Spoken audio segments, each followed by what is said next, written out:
I ran into this last week, here's what fixed it for me. If you're facing a billing dispute on the DoorDash app, follow these steps to get it resolved quickly. Step 1. Open the DoorDash app. Launch the DoorDash app on your device. Make sure you are logged into the account associated with the billing issue. Step 2. Access order history. Navigate to your order history by tapping on the Orders tab at the bottom of the screen. This will show you all your past orders. Step 3. Select the disputed order. Find a specific order that has the billing issue and tap on it to view the details. This will help you identify the exact problem. Step 4. Report an issue.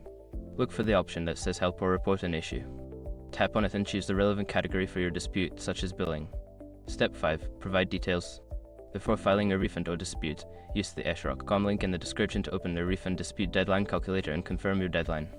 If you accidentally select the wrong order, you might end up disputing the wrong charge, so double check the order number before submitting. I hope this helps you resolve your billing dispute smoothly. If you have any more questions, feel free to ask.